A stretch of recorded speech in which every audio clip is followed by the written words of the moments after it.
자, 12월 16일 지방직 추가 채용 9급 한국사 해설을 좀 하려고 이 자리에 섰습니다. 여러분들 시험 보고 오신 분들도 있고 지금 현장에서 수험생들을 좀 모셔놓고 지금 촬영을 하고 있는데 시험을 안 보고 뭐 그냥 한번 들어보겠다 뭐 이렇게 오신 분들도 있고. 근데 사실은 기출문제 그 해설 강의할 때마다 제가 항상 말씀드리는 건데, 이 해설 강의는 사실 시험을 보신 분보다 앞으로 시험을 좀 대비를 하시는 분들이 사실 더 필요하죠.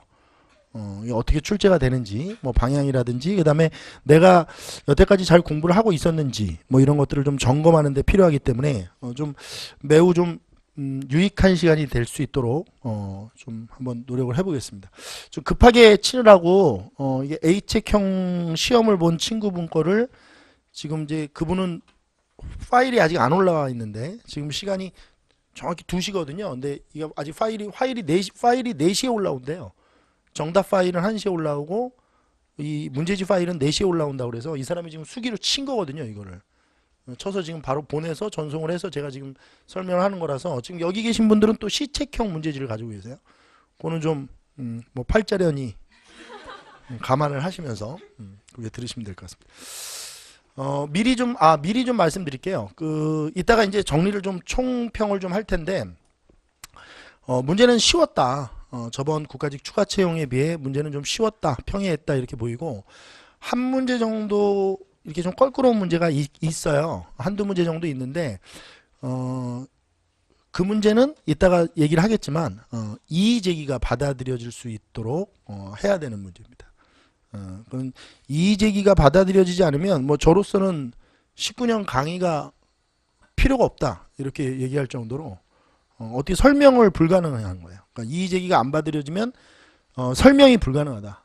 그래서 이의 제기가 받아들여졌으면 좋겠다 하는 문제가 한 문제가 있고, 그 다음에 한 문제는 가래도감 의계, 그 문제인데, 그 문제 빼놓고는 나머지는 매우 평이했다. 그래서 합격 컷은 한 90점대로 보여진다. 그리고 근현대사하고 전근대사 비중은 뭐 일반적인 비중으로 그대로 나왔다. 이렇게 보시면 될 것 같아요. 매년 나오는 식으로. 이따가 정확히 문항수는 얘기를 좀 해드릴 테니까. 자, 1번서부터 한번 보겠습니다.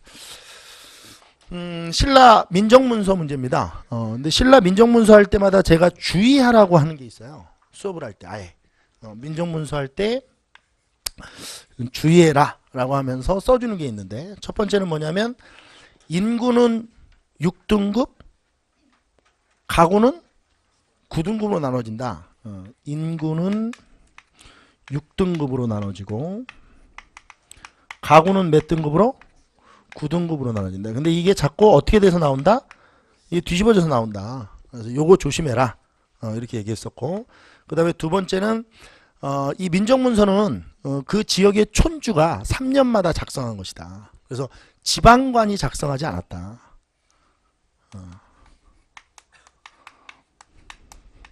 촌주가 3년마다 변동사항을 기록한 것이다. 이렇게 기억을 해주시면 되고, 그 다음에 이제 토지 부분에서는 이 연수유 전답, 요게 우리가 흔히 하는 말로 하면 정전이다.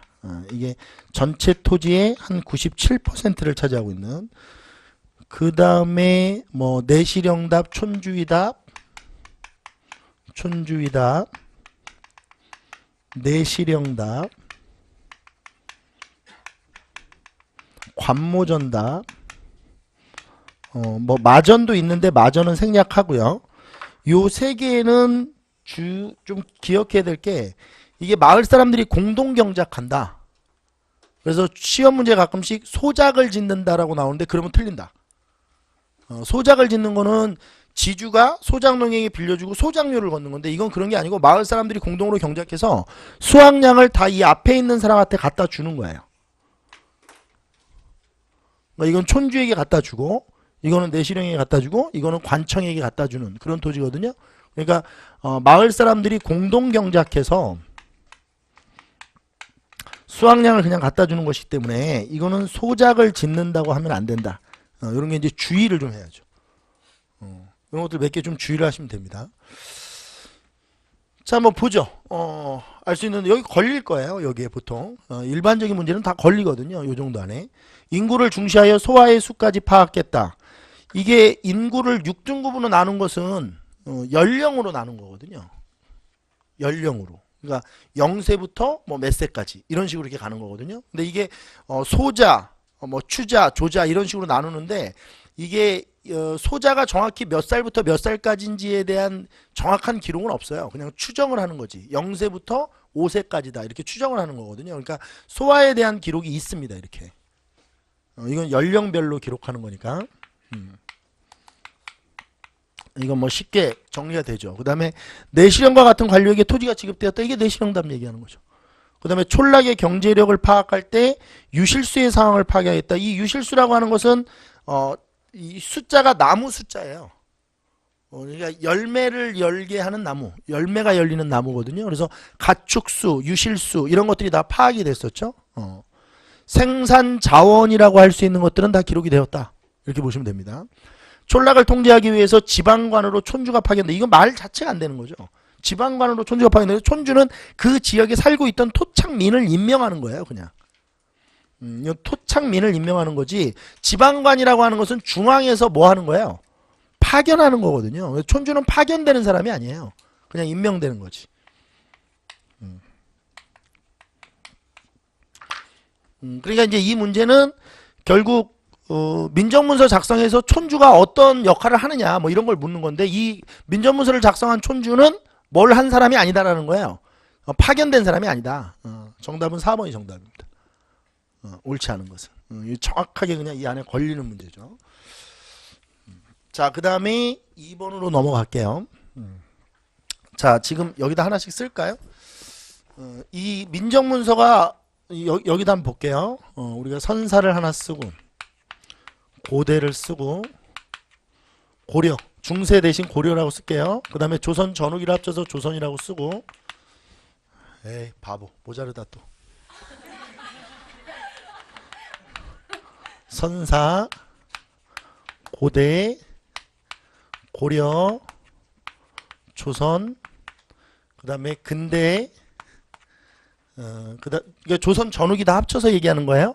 근대, 그 다음에 일제시대, 그 다음에 현대, 이렇게 쓰고, 여러분들 옆에다 한번 써놓는 거예요. 이것도. 정치사, 경제사, 사회사, 문화사인데, 지금 이 1번 해당 문제는 어디에 들어가면 되는 거예요? 고대? 우리 뭐 할 때 배웠어? 고대? 경제사 할 때 배웠어. 그러니까 여기 한 문제가 나온 거네. 고대 경제사가. 이렇게 하면 이제 문항수가 판단이 돼요. 근데 이게 왜 이게 중요하냐면 무게중심을 어디다 두고 공부해야 될 것인지도 확인이 정확히 되고 그리고 전근대사와 근현대사의 비율을 정확히 구분해 놓고 공부하는 방법도 필요하거든요. 사실은. 그래서 결국 이렇게 하면 아 근현대사가 정말 무시할 수가 없구나 라는 걸 느껴요. 이렇게 정리를 해놓으면 아, 근현대사 파트가 저 근대사부터 현대시대 파트가 정말 무시할 수 없구나. 양은 뭐 시기는 150년밖에 안 되지만 아무튼 그 내용을 좀 확인을 해보면서 갑시다. 자 여기다 하여튼 여기다 하나 좀 칠게요. 그 다음에 2번 볼게요. 다음과 같은 명을 내린 왕에 대한 설명으로 옳은 걸 골라라 그랬습니다. 3강의 삼강은 3강 오른할 때 그 3강이에요. 군신, 부자, 부부. 3강은 인도의 인간의 도의 근본이니 군신, 부자, 부부의 도리를 먼저 알아야 할 것이다. 이제 내가 유신에게 명하여 고금의 사적을 편집하고 아울러 그림을 붙여 만들어 이름을 삼강행실이라고 하고 인사하여 서울과 외방에 널리 펴고자 한다. 그럼 삼강행실도를 편찬한 왕이 누구냐 이거니까 이건 세종이에요. 이건 뭐 간단하죠. 이건 수학능력 시험 문제 같네요. 그죠? 공무원 시험 문제 같지 않고. 압록강과 두만강 지역에 이런 메이저 개념을 주면 어떻게 해? 이것만 현재 국경선이 확정된 4군 6진 개척은 이것만 20분을 했는데 그렇죠? 3인정책 토관제도 이렇게 해가지고 자 그 다음에 2번 훈구 세력을 견제하기 위해 살림을 적극 중용하였다라고 돼 있어요. 그러니까 이거는 여러 가지가 될 수 있는데 여기서 중용이라는 말이 다시 쓴 거 아니에요? 그러니까 이건 성종은 아니야 사실은. 성종은 살림을 처음 쓴 거니까 등용시켰다라고 해야 되거든요. 그럼 중용했다 이거는 제가 볼 땐 중종으로 가는 게 맞는 것 같아. 조광조. 굳이 구분하자면 그렇다는 건데 성종이라고 해도 별 문제는 없을 거예요 아마. 근데 굳이 단어를 가지고 의미 파악을 해보면 중용이라고 하는 것은 다시 쓰는 거거든요. 그러니까 이거는 중종이라고 하는 것이 이 단어의 의미로 보았을 때 올바른 왕이다 이렇게 보시면 돼요. 그 다음에 3번 국조 의례를 편찬하여 국가의 예법과 절차를 정하였다. 이 국조 의례는 동동동 국악삼 이렇게 걸리는 거거든요. 선생님 그게 뭐예요? 안 가르쳐줘요. 국악삼 이게 걸리는 거. 성종이다. 그 성종. 그 다음에 4번 토지의 등급을 여러분들이 공부하시다가 토지의 등급을 이래가지고 등급? 이러면 세종인데? 이러면 안 되고 끝까지 대부분 하등으로 정하였다. 그러면 영정법이야. 하등으로 정했다는 것은 하한연으로 정했다는 거니까 1결당 몇 도로 정했다는 거야. 4도로 정했다는 거거든요. 이건 인조죠. 영정법은. 그럼 정리해보면 답은 1번입니다. 다시 한번 말씀드리지만 이 문제는 서비스 문제다.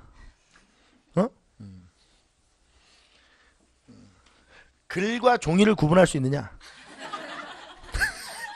이런 게 이제 김구는 남자냐 이런 문제죠. 이런 걸 틀리면 이제 큰일 나는 거다. 근데 간혹 가다가 이런 문제를 틀리는 경우도 있다. 사실 실전 고사장에서 뭐 떨고 이렇게 잠깐 생각을 합니다. 그러니까 제가 매번 얘기하지만 이런 걸 안 틀리려면 어떻게 되느냐? 오랜 훈련이 필요하다. 제가 전에 수업하면서 얘기했지만 이승엽이가 하루에도 500번씩 선수 시절 때 500번씩 빼놓지 않고 스윙을 했다는데 그 사람이 타격을 못해서 치는 게 아니다. 알겠어요? 타격을 못해서 그렇게 배트를 500번씩 휘두르는 게 아니거든요. 이런 문제를 실수하지 말아야 돼. 이런 문제를. 제가 야구 얘기 맨날 하지만 투수가 가끔씩 던지는 실투가 있거든. 이런 건 실투지 쉽게 얘기하면. 타자로 얘기하면. 근데 이런 거를 자연스럽게 탁 치지 못하면 그건 훌륭한 타자가 될 수가 없죠. 공부라는 것도 똑같아요. 제가 매번 얘기하지만 제가 수업할 때 매번 얘기해요. 17문제는 보통 평이하게 나온다.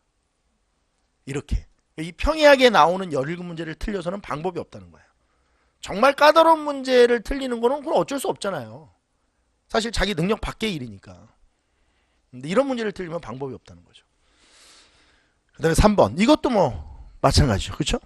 이거는 뭐 유관순이 여자냐 이런 걸 묻는 짝꿍 문제죠. 밑줄 친 왕의 제2기간에 있었던 사실로 옳은 것. 이거 해봐야죠. 이건 조선이니까 조선 정치사죠. 여기 하나 들어가는 겁니다. 조선 정치사. 2번 문제 말이에요. 그 다음에 밑줄 친 3번. 왕의 제2기간에 있었던 사실로 옳은 것을 골라라 그랬어요. 왕 30년 달솔 놀이사치계를 왜 보내 석가열애상과 불경을 전했다. 성황. 놀이사치계가 일본에 불교를 전한 것은 성황 때다. 그럼 성황 때 있었던 사실이 뭐냐? 자, 백제로만 한정해서 볼게요. 불교를 공인한 침류왕이죠. 백제로 한정해서 본다고 그랬어요. 이게 답이네요. 국호를 남부여로 바꿨다. 그쵸?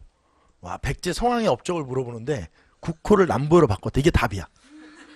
그러니까 제가 매번 얘기해요. 제가 아까 전에도 얘기했잖아. 이게 그러니까 어려운 걸 할 일이 아니야 지금. 평양성까지 진군하여 고국원왕을 전사시켰다. 이건 근초광. 참 이런 문제가. 북위에 국서를 보내 고구려를 공격해 줄 것을 요청했으나 북위가 공격을 해주지 않죠. 그래서 매우 괴로워한 사람이 있죠.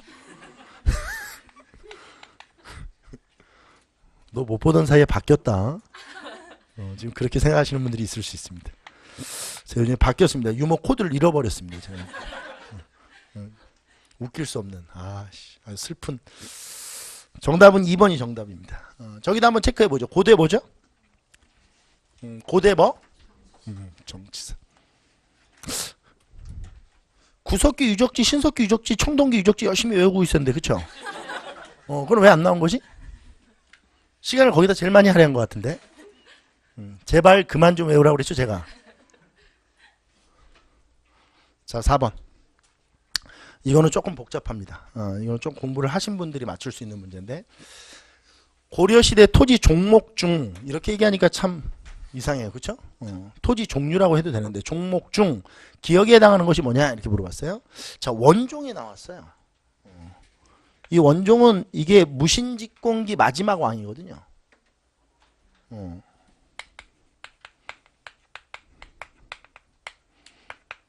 실제로 이 원종 12년이면 이 서기로 얘기하면 1271년이 되는데 2월에 도병마사가 아래기를 근래 병난이 일어남으로 인해 창고가 비어서 백관의 녹봉을 지급하지 못하여 사인을 그러니까 선비들을 권면할 수 없습니다. 그러니까 임면할 수 없다. 그래 관직을 줄 수 없다는 거야. 청컨대 경기 8년을 품등에 따라 품계에 따라서 이걸로 지급하라는 거야. 이게 이제 제가 어떻게 설명하냐면 무신집권기 때 전시과 체제가 붕괴되면서 뭐가 붕괴되면서 이 무신집권기를 거치면서 전시과 여기서 얘기하는 전시과는 당연히 경전전시과입니다. 전시과 체제가 붕괴되면서 신진 관리들에게 줄 토지가 없어서 임시방편으로 경기도의 토지를 지급했는데 그 토지를 뭐라고 하느냐 이걸 묻는 거야 지금. 그러면 제가 이제 수업했던 대로 한번 해볼게요. 전시과 체제가 붕괴된 이유가 뭐냐? 무신집권기 때 첫 번째 이 무신들이 반납을 하지 않는다. 과전을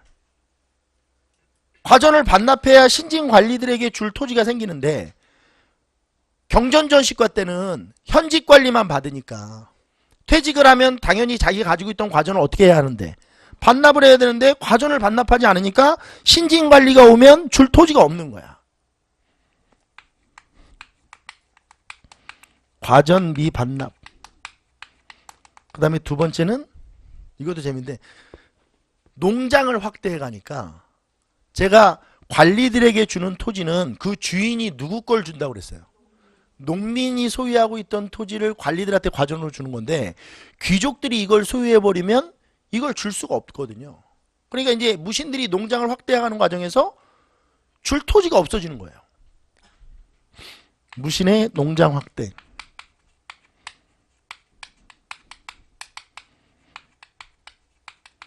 결국 이 전시과 체제가 붕괴됐다는 것은 신진 관리들에게 지급할 과전이 없다 이 얘기예요.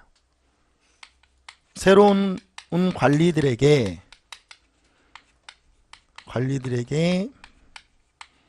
지급할 과전이 없다 지금 현재.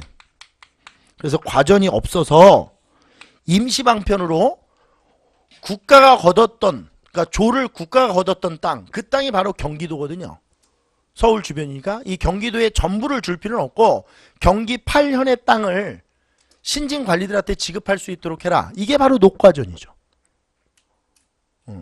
그래서 녹과전은 중요한 게 이 경기가 제일 중요하거든요. 그래서 이게 롤 모델이 돼서 나중에 1391년 과전법 당시에 모든 과전을 어디로 다 정한 거예요. 경기도로 정한 거죠. 원래 고려시대까지는 출신 지역의 땅을 줬거든. 걷기 편하라고. 근데 경기 땅을 주고 보니까 이 얘네들이 삥을 뜯기도 어렵고, 그렇죠? 더 뜯기도 어렵고, 뭐 이게 여러 가지 좋은 점들이 많이 생겨서 정도전이 과전법을 시행할 때는 경기의 모든 땅을 다 과전으로 정한 것이다. 이게 과전법 지급의 롤 모델이 된 토지이기 때문에 녹과전 자체가 의미가 있어요. 사실 녹과전 자체로 보면 그렇게 큰 의미는 없거든요. 왜냐면 임시방편이었기 때문에. 이건 경전 전시과를 녹과전으로 바꾼 게 아니거든요. 경전 전시과 안에서 신진 관리들에게 지급할 토지가 없으니까 임시방편으로 지급한 거거든요. 과전이 없어서 경기 8현의 토지를 임시 방편으로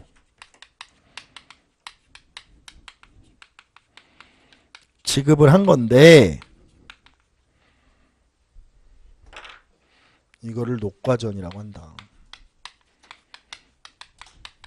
이걸 부른 거죠. 공음전은 5품 이상의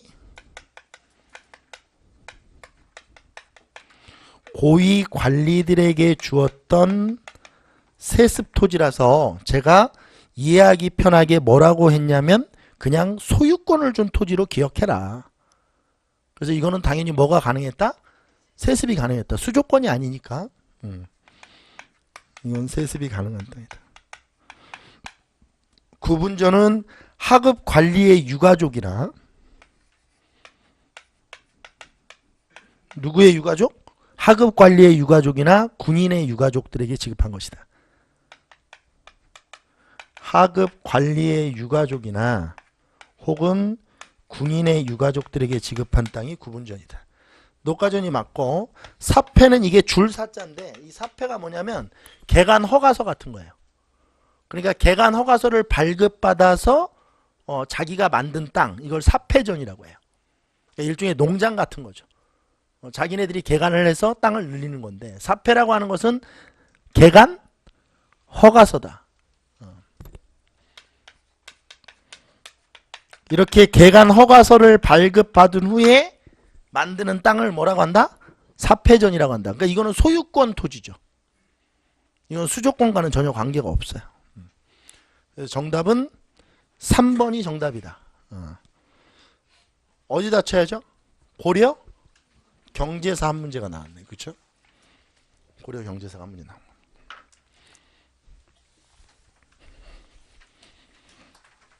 지금 여러분들이 없으시면, 수험생들이 없이 그냥 카메라만 있으면 이걸 처음에 쫙 제가 해드리고 수업을 하거든요. 근데 여러분들이 있으니까 이렇게 하나씩 하면 돼요. 그냥. 이게 뭐 현장의 묘미죠 뭐. 그렇죠? 자, 5번인데 별표 치고 아까 얘기했던 이의제기가 받아들여야 되는 문제입니다. 이게 문제를 유발시키는 거죠. 문제는 쉬워요. 문제는 어렵지 않습니다. 다음 자료에 해당하는 나라에 대한 설명으로 옳지 않은 것은 그랬어요. 대가들은 농사를 짓지 않고 앉아서 먹는 자가 좌식자, 이 말 웃기죠, 그렇죠? 앉아서 처먹기만 하는 새끼들. 와식자도 있어, 그렇죠? 누워서 처먹는 새끼들도 있어. 실제로 쓰는 말이에요. 좌식자, 와식자 이렇게. 1만 여명이나 된다. 하오가 멀리서 쌀 곡물, 여기서 멀리서는 옥저야. 그렇죠? 사례 분석하면 멀리서가 아니야, 그렇죠? 멀리서 삥을 뜯어와서 공급한다 이 얘기죠.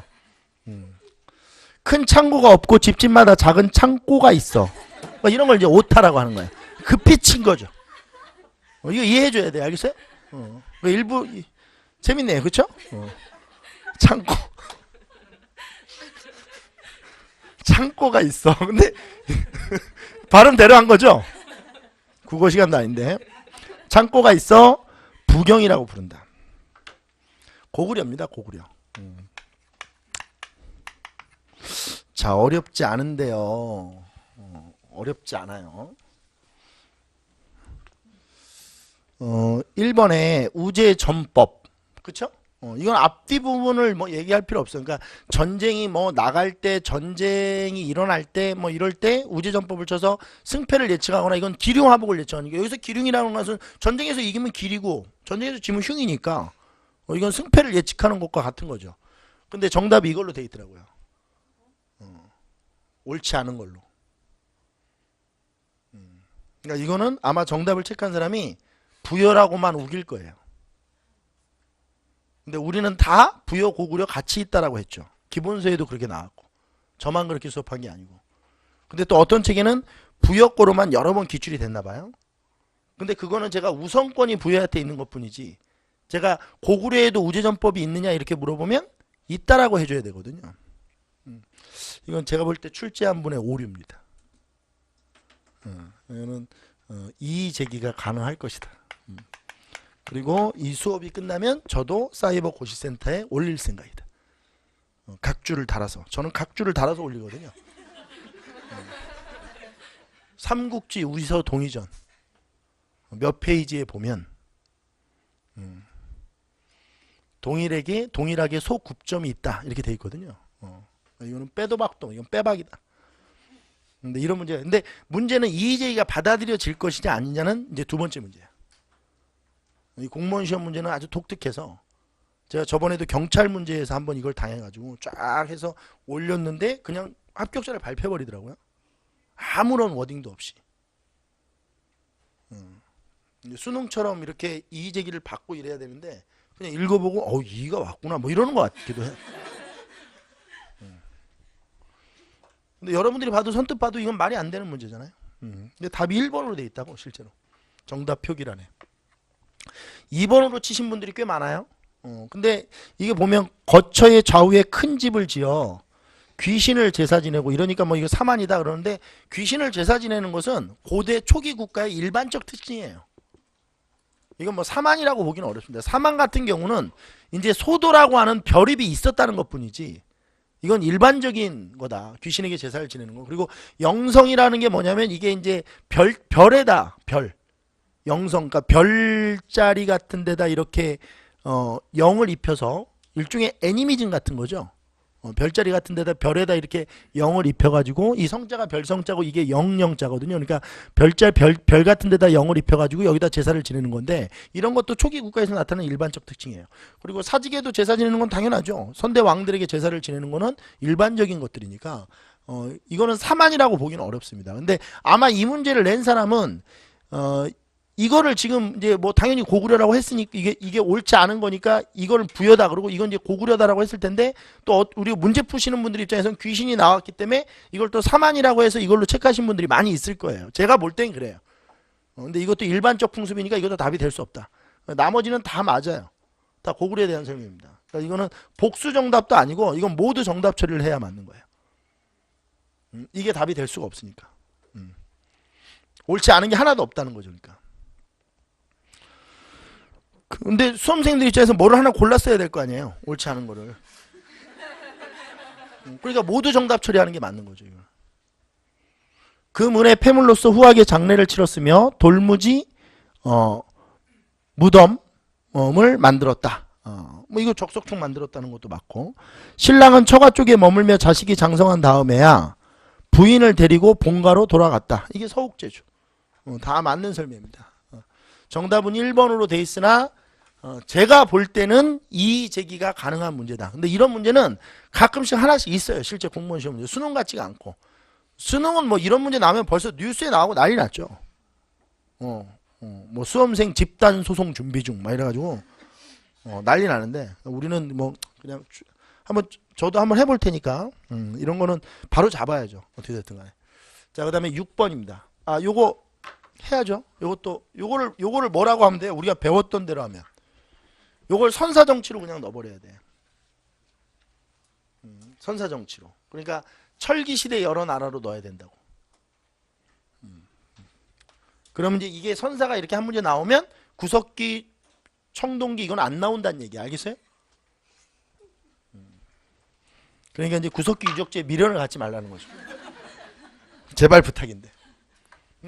구석기 박사 되게 생겼어. 스터디 들어가 보면 맨날 유적지만 외우고 있어. 현대사는 언제 할 거야? 6번 밑줄 친 탑에 대한 설명으로 옳은 것은 또 여기서부터는 또 쉬워요. 계속 좀 쉬운 문제인데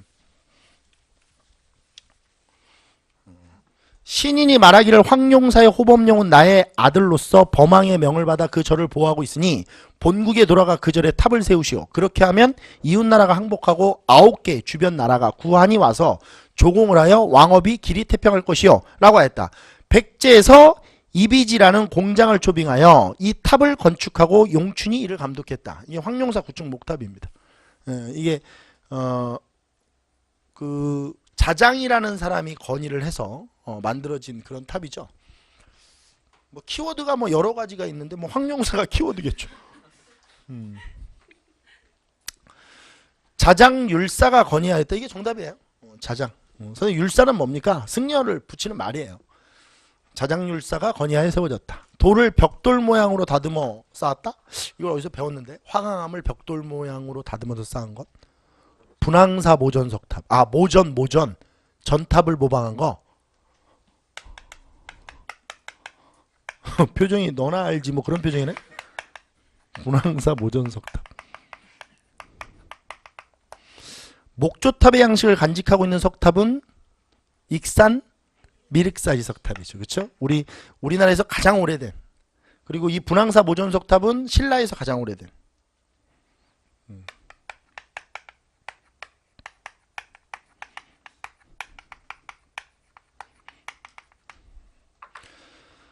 선종이 보급되면서 승려의 사리를 봉안하기 위해 세운 것은 승탑이죠. 우리가 이걸 옛날에는 부도라고 했는데 부도. 요즘엔 부도라는 말을 잘 안 쓰죠. 정답은 1번이 정답이다. 쉽네요. 쉽죠. C형은 요게 선지가 다르죠. 그죠? 감안하시면 돼요. 자, 그 다음에 7번. 다음 사건으로 즉위한 왕의 제2기간에 있었던 사실로 옳지 않은 것은 그랬어요.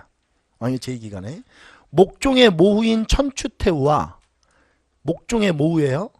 김치양이 불륜 관계를 맺고 왕위를 엿보자 서북면 도순검사가 강조가 군사를 이끌어 김치양 일파를 제거하고 목종을 폐위시켜버렸어요. 이게 강조의 정변이죠. 이게 뭐라고요?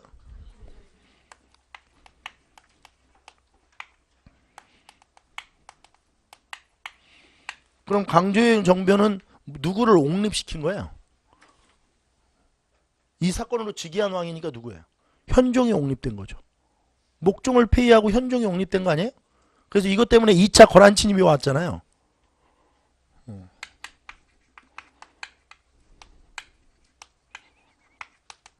그러면 문제 털어버리면 현종 제2기간에 있었던 사실로 옳지 않은 것은 이렇게 하는 거네.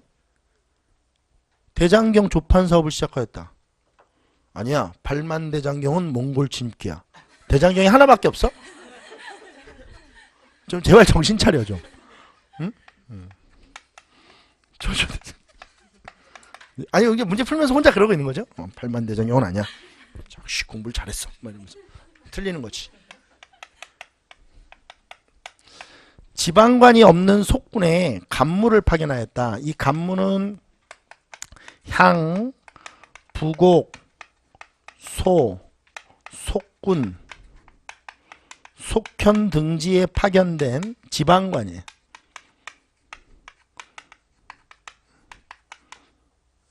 대부분 제가 개념정리반에서는 얘기를 안 해주고 이게 바로 기출문제반으로 들어오면 기출문제 풀이하면서 바로 해주는 파트입니다. 파견된 지방관인데 이게 파견된 시기는 예종 때입니다. 언제? 이게 답이네요. 요거는 좀 어렵네. 그쵸? 간무가 답이 된 거니까. 뭐가 답이라서 어려운 거야? 간무가 답이라서 요거 좀 어려운 거야. 그 다음에 부모의 명복을 빌고자 현화사를 창건하였다. 그죠? 현종이니까 현화사. 숙종이면 숙화사. 죄송합니다. 좀 타이밍을 놓쳤어. 일찍 치고 들어갔었어야 되는데. 부모의 명복을 빌고자 현화사를 창건했다. 이게 현종 때 만들어진 거고요. 개성부를 경중, 오부와 경기로 구획하였다. 이게 너무 어려워하지 말고 오경, 그러니까 우리 그 오경이래. 오도, 양계, 사도부, 팔목, 경기 이게 지방 행정구역을 정비한 사람이 누구냐 이 얘기예요. 이건 현종이죠. 지방 행정구역 정비입니다.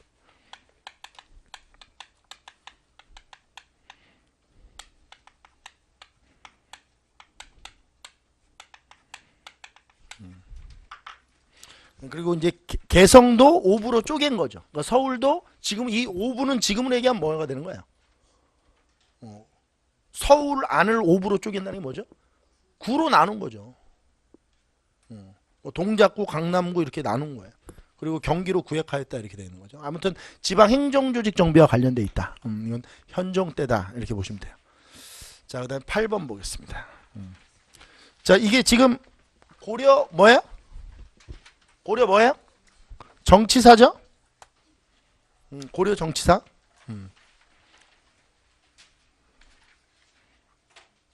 이거 안 했나? 6번 고대 문화사. 고대 문화사 이렇게 된 거지. 6번이 고대 문화사니까. 자, 8번 볼게요.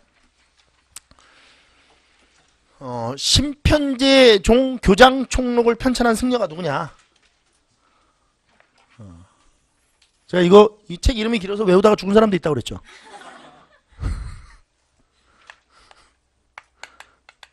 이거 물어본 거예요. 그쵸? 의천에 대한 설명으로 옳은 게 뭐냐 이거죠. 선종의 일파인 임재종을 들여와 전파했던 사람은 고려 말에 보우입니다. 공민왕의 왕사였던. 누구? 거주함 길상사. 뭔 말인지 모르겠지만 이거는 내가 들어본 것 같아. 그렇죠? 이건 진울이죠. 진울. 우리나라 천태교학의 전통을 원효에게서 찾았다. 어떻게 찾았는데 원효에게서? 화쟁. 그래서 교선 통합을 한 거 아니에요? 원효의 화쟁을 가져다가 교선 통합을 했는데 이 교선 통합을 하기 위해서 만들었던 게 뭐예요? 의천이 천태종이잖아요.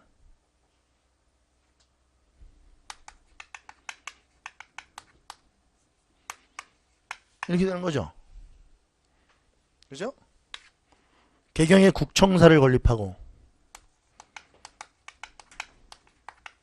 이렇게 된대.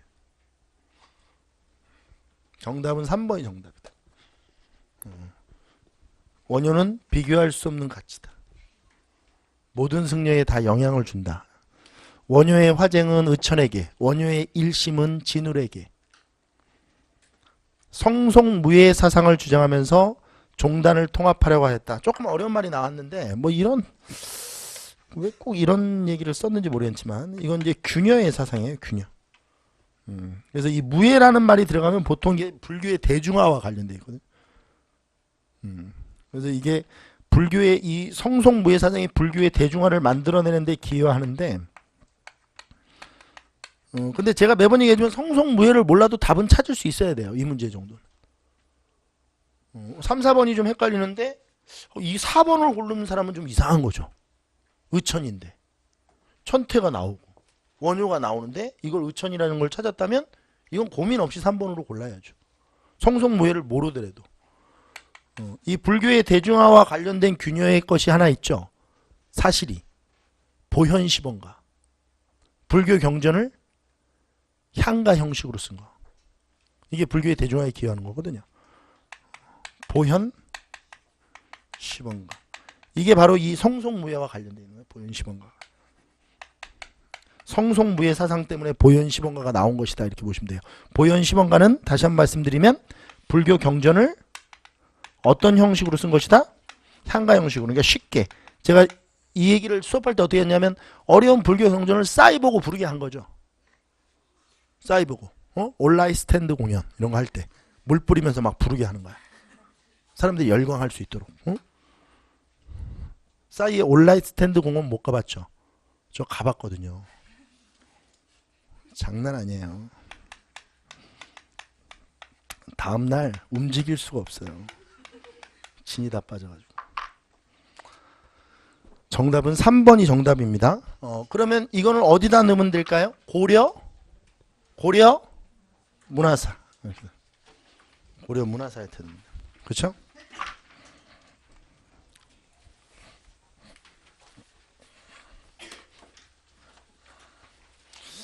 자, 그 다음에 9번 볼게요. 발해의 통치체제에 대한 설명으로 옳은 걸 골라라 그랬어요. 발해입니다. 발해. 사정부를 두어 관리를 감찰했다. 사정부는 통일신라죠. 이건 통일신라 문무왕 때 만들어진 건데 무열왕 때 외사정이 파견되고 뭐 이런 거죠. 무열왕 때 만들어져서 죄송합니다. 무열왕 때 만들어져서 문무왕 때 외사정이 파견. 이렇게 돼야지. 무열왕 때 사정부가 만들어지고 문무왕 때 외사정이 파견되고.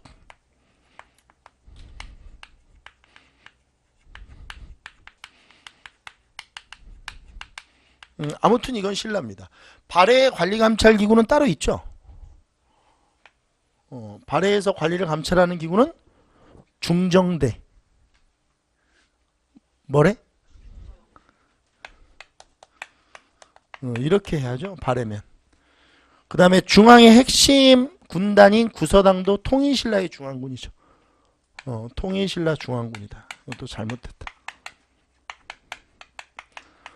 뭐 고구려인, 백제인, 말갈인, 신라인들이 다 합쳐진 거죠. 민족 융합 정책의 일환으로 이해를 해야 되는 통일신라 중앙군. 그 다음에 3번 정당성 아래에는 육부가 정책을 집행하였다. 그렇지. 정당성 중심이고. 뭐 육부는 이원화돼 있지만 아무튼 육부가 정당성에 딸려 있는 거니까. 이게 정답이네.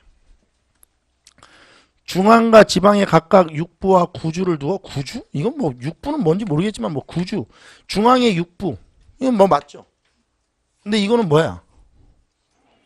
구주는 뭐야? 이건 통일신라가 아니야. 구주 오소경. 이렇게 되는 거야.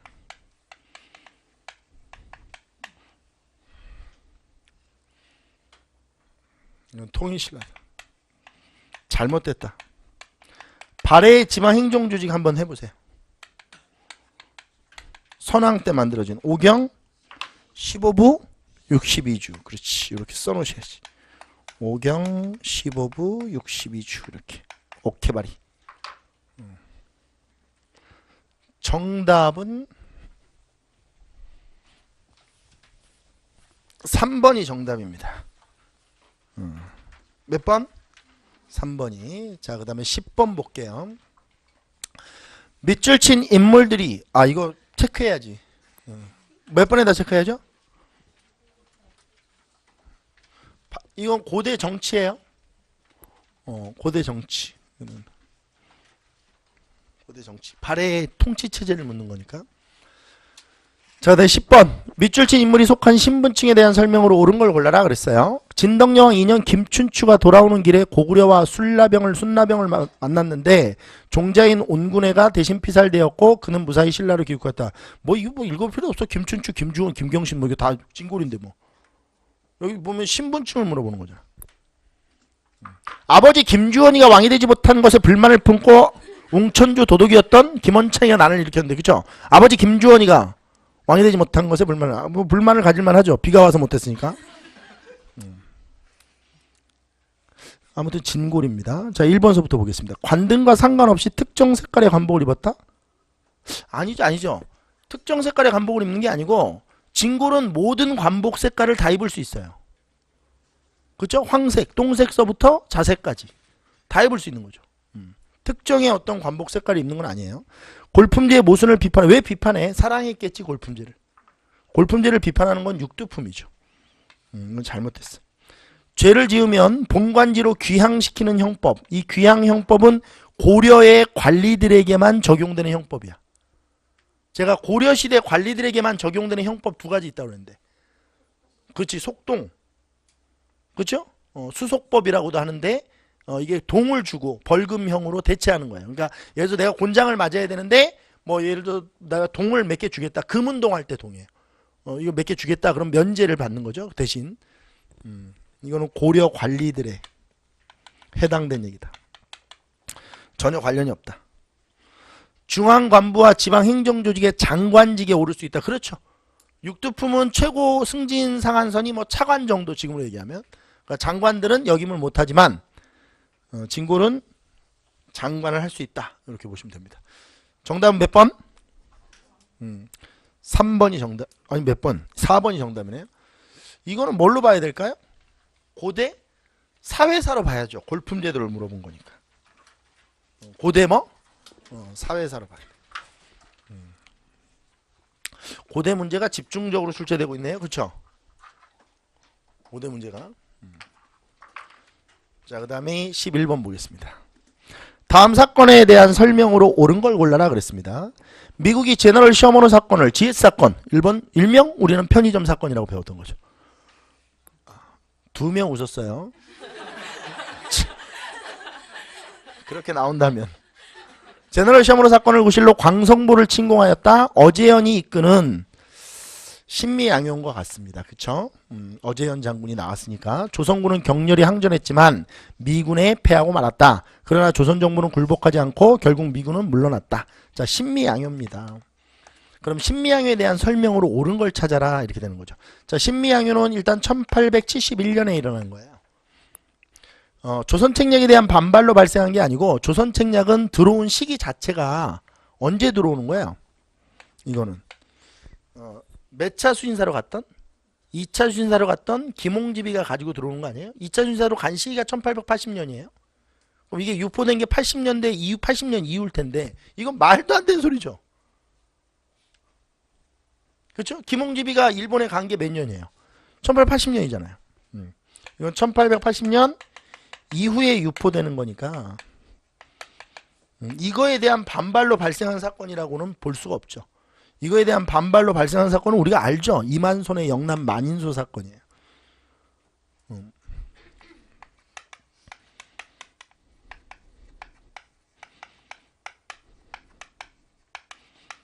이만손의 영남 만인소 사건이다. 세상 이렇게 친절하게 설명을 해주는 거죠. 전국 여러 곳에 척화비가 세워지는 계기가 되었다. 제가 수업할 때 아예 매핑하면서 신미양요 직후 척화비가 건립된다 이렇게 얘기해 줬죠. 바로 그냥 딱 매핑이 걸린 겁니다. 이거는. 그 다음에 3번 오페르트가 남영군을 도굴한 사건을 일으킨 원인이 되었다. 오페르트가 남영군묘 도굴 사건을 일으킨 원인이 되었다. 이게 무슨 소리야? 오페르트가 남영군묘 도굴 사건을 일으킨 원인이 되었다. 이거는 오페르트 도굴 사건이에요. 그냥 1868년에 일어난. 이것도 인과관계가 잘못됐네요. 굳이 보면. 그렇죠? 그러니까 이 신미양요 때문에 오페르트 도굴 사건이 일어났다 뭐 이런 거니까 이건 인과관계 아니죠. 이건 뒤쪽에 일어난 사건이니까. 그리고 뭐 연결도 안 되는 사건이고 전혀 둘이. 이 사건 당시 정족산성에서 양원수 부대가 승리를 거두었다. 이건 병인양요 때입니다. 프랑스 군대를 맞아 싸웠던 무슨 양요? 양현수, 한성근 이런 사람들은 병인양요 때 싸웠던 인물들이죠. 정답은 2번이 정답입니다. 자, 근대사 문제가 하나 나왔습니다. 근대 정치사 문제인데. 자, 12번 보겠습니다. 다음 강령을 채택한 단체에 대한 설명으로 옳은 것은 그랬는데 제가 수업하면서 맨날 얘기했죠. 단결을 공고히 하자, 기회주의를 부인한다. 신간에. 뭐라고요? 쉽죠. 아주 쉬운 문제입니다. 이런 거 틀리면 이제 방법이 없다. 조선물산장려회를 조직하였다. 조선물산장려회는 민족주의 세력이 실력 양성운동을 하기 위해서 만든 단체예요. 국산품 애용운동을 하기 위해서. 신간에는 좌우 합작이 되어 있는 단체예요. 조선물산장려회를 조직하였다는 전혀 관련이 없다. 이거는 민족주의 세력들이 만든 것이다.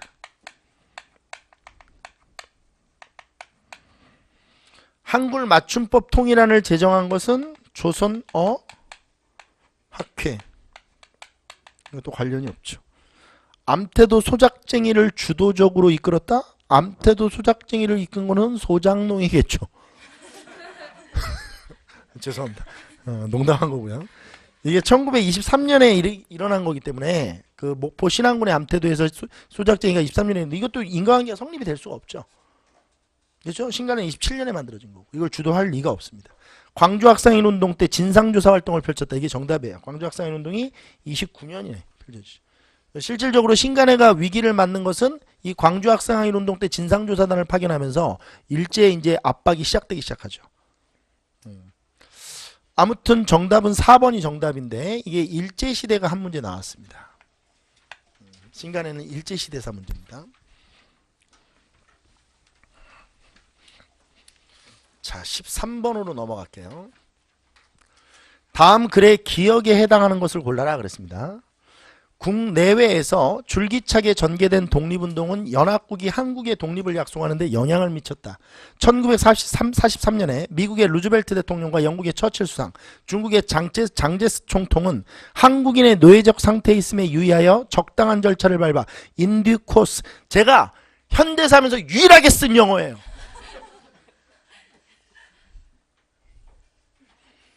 이런 것도 맞아. 영어 선생 할까봐. 적중한 거 아니에요? 인듀 코스. 밟아 한국을 독립시키기로 결의한다는 내용이 담긴 뭐를 발표했다? 카이로 선언을 발표했다. 우리가 이렇게 배웠죠. 카이로, 그 다음에 얄타, 포츠담, 모스크바 이렇게 배웠네. 제가 수업할 때 여기에 굿 이렇게 쓰고, 그쵸? 여기에 뱃 이렇게 쓰고, 이렇게 해서 우리가 정리를 했었죠.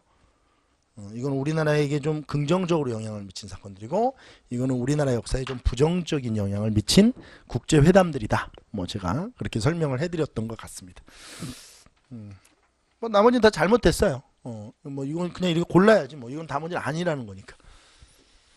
현대 정치사 문제가 한 문제가 나왔습니다. 해방 전후사예요. 이거 현대로 넣는 게 맞습니다. 해방 전후사니까. 오랜만에 나온 것 같아요. 이 회담 묻는 문제는. 요즘에 잘 출제가 안 됐었거든요. 맨날 6.25 전쟁입니다. 출제되다가. 밑줄친 시기에 있었던 사실에 대한 설명으로 옳은 것을 골라라 그랬어요. 수험생분들 중에 이 문제를 조금 까다롭게 생각하시는 분도 있었던 것 같아요. 근데 글쎄요. 연도수를 아무리 안 외워도 이런 연도수를 안 외우는 거는 이건 말이 안 됩니다. 조선이 언제 건국됐니? 이렇게 물어봤는데 한국사 여전히 이상하게 공부하시는군요. 매핑으로 하셔야 됩니다. 왼쪽에 있는지 오른쪽에 있는지 그것만 이해해도 문제를 풀 수 있습니다. 외우세요. 알겠어요? 연도수 좀 그런 소리 하지 마시고 어디서 이상한 것만 배우셔가지고 중석이한테. 밑줄친 시기에 있었던 사실에 대한 설명으로 옳은 것을 골라라. 제1차 경제개발 5개년 계획을 실행할 무렵에 우리나라 정부는 국내에서 산업개발 자금을 확보하려고 하였다. 이에 통화개혁을 실시했으나 목적을 달성하지 못하였고 사실 박정희 대통령이 이때는 대통령이 아니죠. 박정희가 군사 쿠데타를 일으키고 나서 바로 그 국가재건 최고회의에서 했던 일이 바로 화폐개혁이거든요. 이 화폐개혁을 실시해서 이걸 하려고 했던 거예요. 자금을 좀 만들어 보려고 했는데 이게 여의치 않았던 거죠. 그래서 결국 외국 차관을 들여왔다. 이러한 배경 속에서 섬유, 가발 등의 수출 산업이 육성되었고 제2차 경제개발 5개년 계획이 적용된 때에는 화학, 철강 산업에 대한 투자도 이루어졌다. 이 두 차례의 경제개발 계획이 시행된 시기. 자, 그러면 이 시기에 밑줄 그었으니까 우리 1차 경제개발 계획은 62년도에 시작이 돼서 이게 71년도까지 되면 그냥 되는 거예요. 1, 2차 경제개발은. 그럼 이 시기에 대한 설명으로 옳은 걸 찾는 거예요. 그러니까 이건 연도수 묻는 문제입니다. 경제개발 5개년 계획이 62년부터 시작되잖아요. 그러면 5개년이니까 1차는 62년부터 66년. 그렇죠? 2차는 66년부터 71년이니까 이거는 71년까지 상황이라는 얘기거든요. 정답은 1번 70년. 경부고속도로가 건설된 건 70년이죠. 금융실명제는 93년. 경제개발 협력개발기구 이건 96년. 연간 수출 총액이 이걸 이제 고른 사람이 있는데 100억 달러래. 100억 달러. 오타 잘 봐주시라고 알겠어? 이거 얼마나 급하게 쳤겠어. 수출 총액이 100억 달러가 된 건 77년의 사실입니다. 이건 좀 지엽적이네요. 이건 좀 지엽적입니다.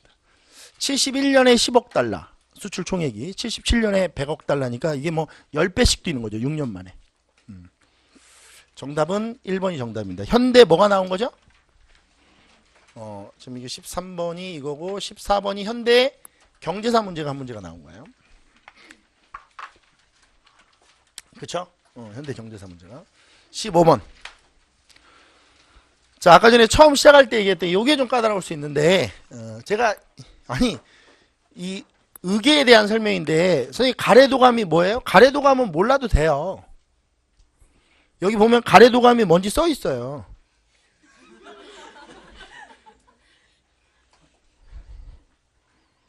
왕실 혼례를 그림으로 그려놓은 거거든요.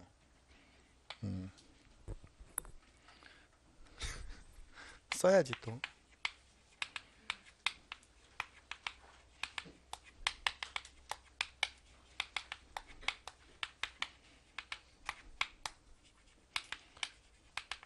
이게 국조 오레이죠. 그쵸? 이게 왕실 뭐예요? 예법사 아니에요? 성종 때 만들어진. 이게 이거라고 가래. 의계에 써 있는 거지. 그러니까 가래 도감이라는 것은 이 왕실의 혼례라든지 이런 것들을 그림으로 그려서 설명을 붙여놓고 뭐 비용이나 이런 것들, 인원수 뭐 이런 것들을 써놓은 거란 말이에요. 근데 문제는 뭐냐면 제가 이걸 어떻게 설명해? 의계는 조선 초부터 만들어졌는데 임진왜란 정권은 없는 거예요. 그냥 소실돼서. 지금 현재 이 가래도감 의계에서 가장 이른 시기 있게 선조 거거든요. 그리고 선조 이전 거는 다 어떻게 된 거예요? 다 소실된 거예요. 근데 임진왜란 이후부터 편찬되기 시작한 건 아니죠. 소실돼서 없는 거지. 그래서 가래도감 생략하고 그냥 의례는 임진왜란 이후부터 편찬되었다 이러면 틀린 거라니까. 이 가래도감은 의계 안에 들어있는 거거든. 그냥. 그러니까 우리가 정확히 얘기하면 우리 논문 같은 거 쓸 때 이렇게 쓰죠.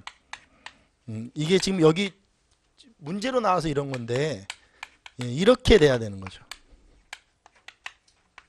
책가끔식 표지로 하면 의계 안에 이 가래도감이 들어있는 거죠. 이렇게. 가래도감 의계는 임진왜란 이후부터 편찬되기 시작하였다. 의계는 가래도감 빼고 의계는 임진왜란 이후부터 편찬되기 시작하였다? 아니다. 의계는 조선 초기부터 편찬되었는데 임진왜란 이전 거는 지금 소실돼서 없는 것뿐이다. 그러니까 틀린 거는 1번이 답이야. 조선왕조 의계는 유네스코 세계기록유산으로 등재되어 있고 정조 때 화성행차 일정 참가자 명단 행차 그림 등을 수록한 의계가 편찬되었다. 뭐 다 맞는 설명이고 가래도감 의계는 말미에 그려진 빈차도에는 당시 왕실 혼례 행렬 모습이 왕실 혼례를 그리는 게 가래도감이야. 가래라고 왕실 혼례를 하는 게 가래라고 가래.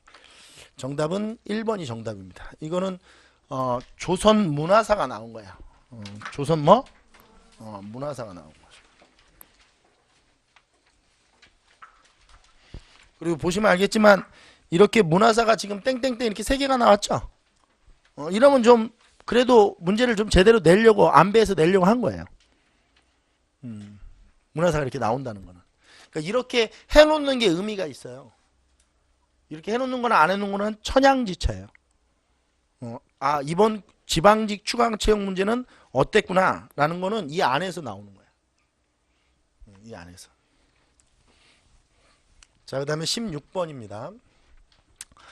별표. 요게 좀 까다롭죠.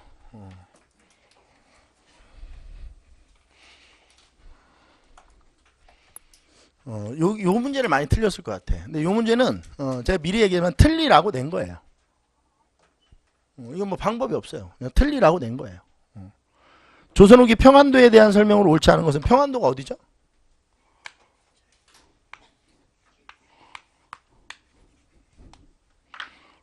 여기가 평안도잖아요. 그렇죠?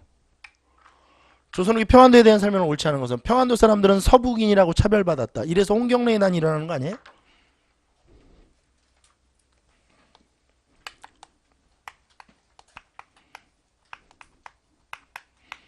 홍경래의 배경이죠.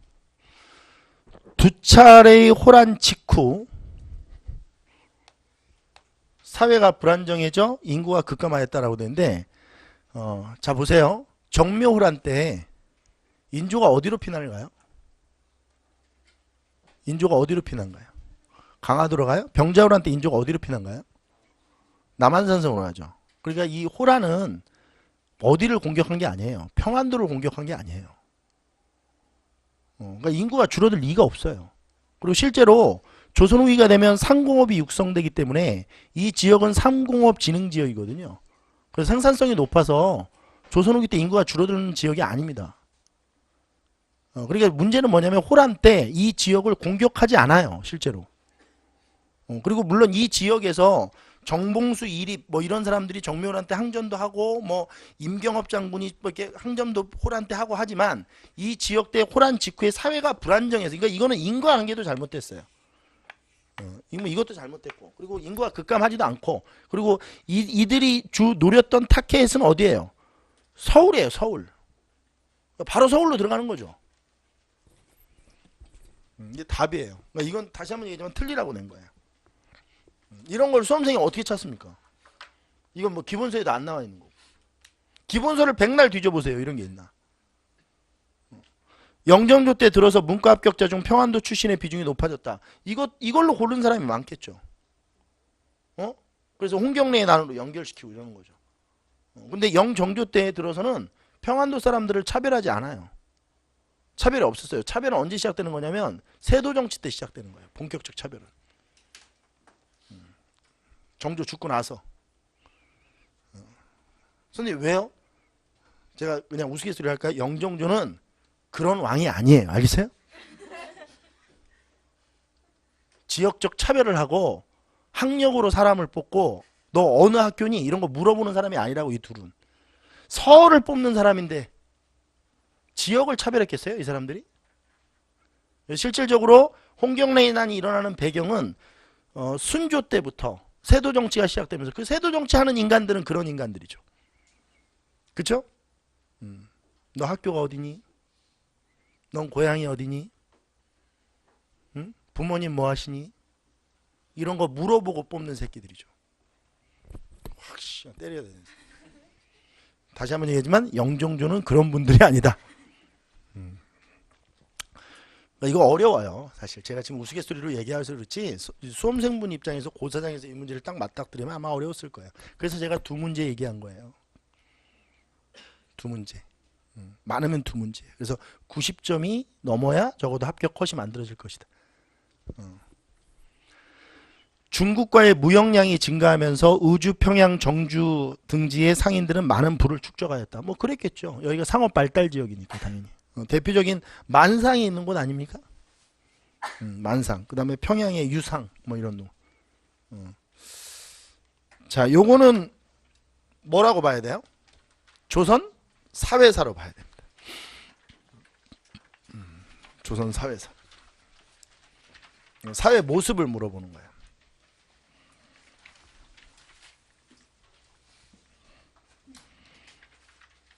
17번. 가나 시기에 있었던 사실에 대한 설명으로 옳은 걸 찾아라 그랬어요. 가는 러일 전쟁 발발이에요. 선생님 표가 없습니다. 표가 없죠? 바빴나 보죠. 지금 급해. 빨리 올려야 된다니까 지금. 지금 아까 전에 그거 저기 뭐야 우제전법 때문에 지금 아무도 못 올리고 있단 말이야 선생들이. 지금 멘붕돼서 나 혼자 올릴 거야 빨리. 아무도 안 올라갔단 말이야 지금 대한민국에. 먼저 올리는 거야. 선생님 EJ가 안 받아들여지면 어떡하려고 그러세요? 뭐 어쩔 수 없지 뭐. 내가 안 받는 것도 아닌데. 고종의 강제퇴위는 1907년. 그 다음에 대동단결선언이 이게 좀 어려운데 우리 이 대동단결선언을 제가 뭐라고 했냐면 최초의 독립선언문으로 봐라 그랬어. 그래서 대동단결선언, 그 다음에 무호독립선언, 그 다음에 28독립선언, 3.1 그러니까 기미독립선언 이렇게 보라고 그랬거든. 이 대동단결선언이 상하이에 있던 신안혁명당에서 만든 거예요. 1917년에. 상하이에 있던 어디? 신안혁명당. 요건 좀 어렵네. 그쵸?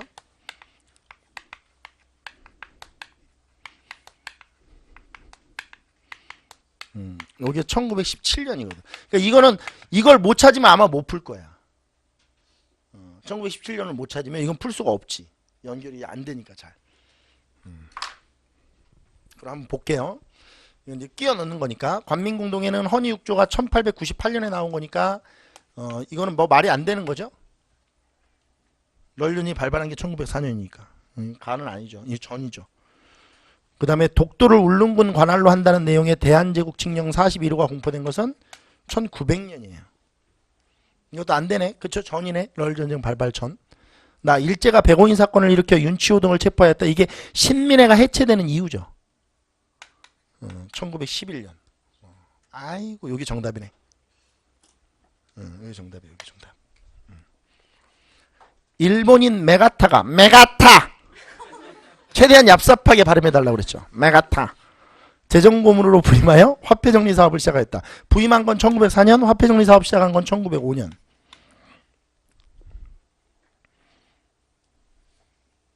나에 들어가면 안 되죠. 그렇죠? 고종 강제퇴위 전이니까. 이게 지금 어디로 봐야 될까요? 이거는 시간 자체를. 시간 자체를 어디로 봐야 될까요? 이거 막 섞여 있죠. 그렇죠? 근대사로 봐야 돼요.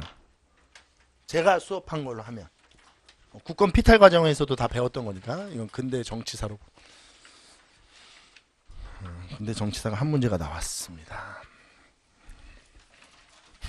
제가 여러분들 수업하면서 매번 했던 게 뭐죠?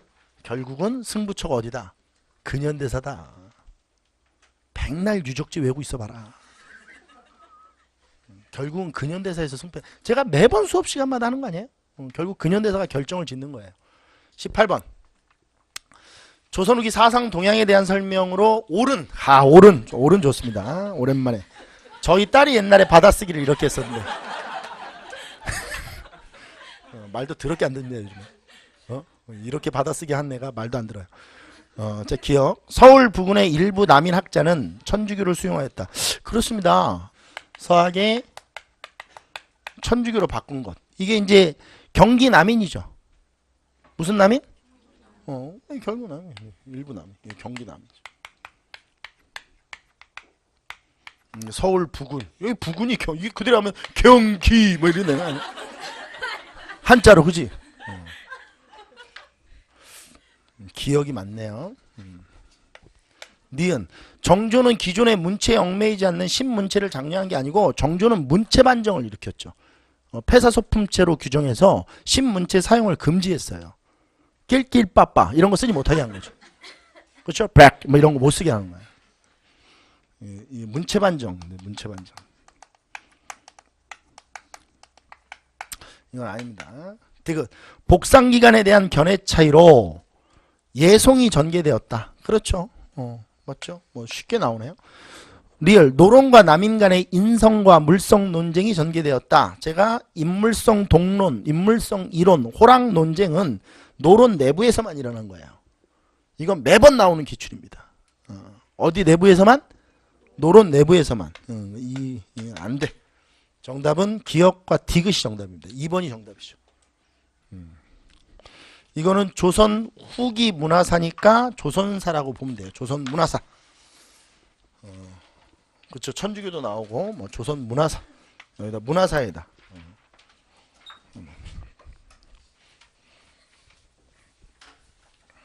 정치사 문화사가 합쳐져 있는 거예요. 문화사라고만 보기는 어렵고 왜냐면 예송 논쟁도 나와 있고 뭐 신문체 이건 그 문체반정도 제가 정치사 할 때 해드렸던 거고 근데 이거 기억하고 또 이 리을은 문화사 할 때 했던 거죠. 성리학의 교조화 현상 이거 매핑하면서 이걸 정리를 해드렸던 겁니다. 자, 그 다음에 19번 문제입니다. 밑줄 친 단체의 활동에 대한 설명으로 옳은 걸 골라라 그랬어요. 1919년 김원봉, 윤세주 등이 만주 지린성에서 조직한 이 단체는 일제 요인 암살과 식민지배 기간 파괴를 목표로 삼았다. 이 단체는 신채호가 작성한 조선혁명선언을 이념적 지표로 내세웠다. 의열단. 뭐 이런 문제를 중국 충칭에서 한국 광복군을 조직하였다. 말도 안 되는 설명입니다. 한국 광복군을 조직한 건 대한민국 임시정부예요.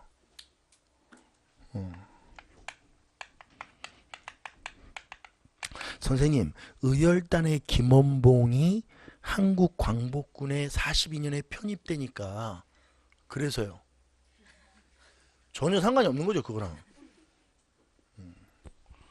2번. 그러니까 이게 상상의 나래를 피지 마라. 충칭에서 한국 광복군을 조직한 건 뭐다? 임시정부다. 이러면 되죠. 대한민국 임시정부를 주도한 한국 독립당을 결성하였다라고 되는데 우리나라 이 우리나라 무장독립투쟁사에서 이 한국 독립당은 3차례가 나와요. 그렇죠? 몇 차례가 나와요? 근데 임시정부를 주도한 한국 독립당을 결성했던 건 뭐냐? 임시정부를 주도한, 그러니까 임시정부 결성을 주도한 한국 독립당이 뭐냐? 정리해보면 이 임시정부 하에 한국 독립당은 3개의 단체가 연합해서 만들어지는 거예요. 김구의 한국국민당, 김구의 뭐?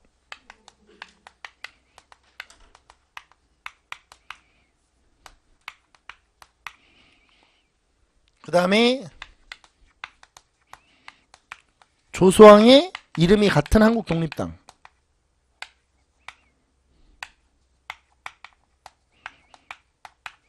그 다음에 지청천의 조선혁명당.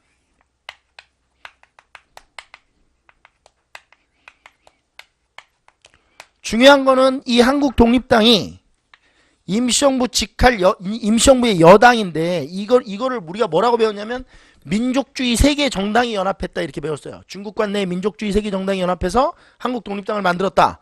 여기에는 의열단이 들어가지 않는다. 전혀 상관없다. 의열단이라는 조직이 어디 있어요 여기? 민족주의 세계 정당이 연합한 것이다. 이렇게 보면 된다. 그 다음에 3번. 중국 의용군과 힘을 합쳐 영릉가 전투에서, 이거는 양세봉이에요. 양세봉의 조선혁명군입니다.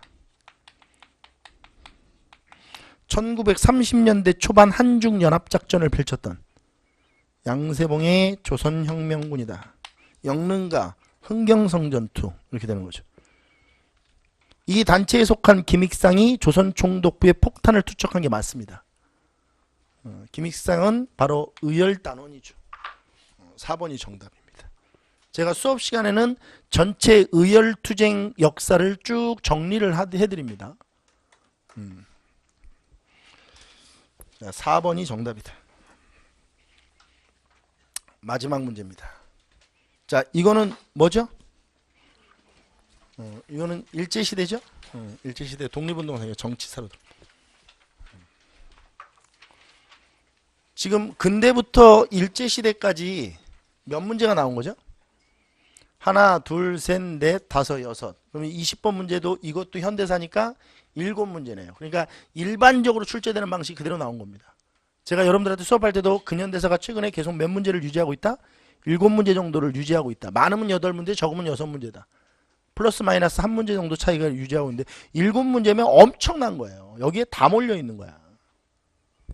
여기에 지금 이렇게 돼야 되니까. 이렇게 돼야 돼. 현대사가 몇 문제 나온 거야? 3문제. 맨날 집합만 했었는데, 그쵸? 뒤에 확률 통계에서 다 나오는 거야, 문제는. 큰일 났지, 그치?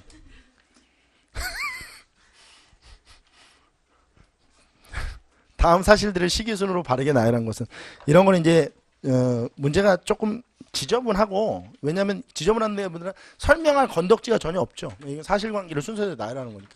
남북한이 유엔에 동시 가입한 건 91년이에요. 분단 이후 처음으로 금강산 광업 사업이 시작된 건 정주영의 소떼방북 이후니까 98년입니다. 남북 사이의 화해와 불가침 및 교류 협력에 관한 합의서가 채택된 것도 91년이에요. 이거는 근데 순서가 있죠. 유엔 동시 가입한 다음에 남북 기본 합의서 채택되고 그 다음에 한반도 비핵화 선언으로 이어지는 거거든요. 그러니까 91년에 있었던 일이 순서대로 보면 3개인데 이게 노태우 정부 때 있었던 일이거든요. 근데 첫 번째가 뭐가 일어나냐면 남북 유엔 동시 가입이 일어나고 남북한 유엔 동시 가입이 일어나고 이 이후에 저 디귿인 남북 기본합의서가 채택되고 이건 제가 뭐 할 때 설명했던 거냐면 현대사 정말 마지막 파트인 통일로 이 파트 할 때 설명했던 거예요. 남북 기본합의서가 채택이 되었다.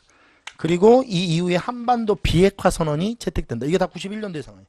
한반도 비핵화 선언은 91년 12월 31일에 발표돼요. 한반도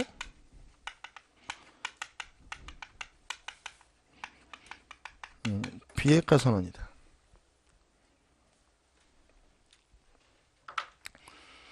리을은 북한 핵시설 동결과 경수로 발전 건설 지원 등을 명시한 북미 제네바 기본합의서가 채택되었다라고 되는데 이게 한국 원자력 개발 협력 기구 이게 캐도예요. 캐도. 뭐가? 이건 1995년에 캐도가 결성되거든요. 그러니까 북한 너 핵 개발하지 않으면 우리가 경수로 사업 지원해 주겠다 뭐 이런 거예요. 그래서 캐도가 만들어지는 게 95년이니까 그래서 순서대로 하면 기역, 디귿, 리을, 니은 이렇게 되는 거예요. 정답은 2번이 정답이 되죠. 자 얼굴 좀 봐주세요. 시험 보시느라고 고생들 하셨고 그리고 시험 준비하시는 분들은 이제 어떻게 좀 일일비하지 마시고 문제 푸는 거에 대해서 고민을 하시고 앞으로 공부 방법이 어때야 되겠다 라는 생각 좀 해주셨으면 좋겠습니다. 제일 오늘 수업 해설 강의하면서 제일 강조했던 건 뭐죠? 쉬운 문제가 많다. 근데 쉬운 문제를 실수하지 않는 게 중요하다. 쉬운 문제만 실수하지 않아도 90점대를 뚫는 거는 어렵지가 않다. 근데 쉬운 문제를 한 문제 정도 실수해버리면 방법이 없다. 이제 그런 것들이. 그럼 시험 문제를 실수하지 않는 방법은 뭐냐? 꾸준하게 보는 거예요. 그냥 계속 반복해서. 안다고 막 이렇게 막 까불까불 그러지 마시고 계속 보는 겁니다. 진득하게. 고생들 하셨어요. 추운데 잘 돌아가십시오. 고생하셨습니다.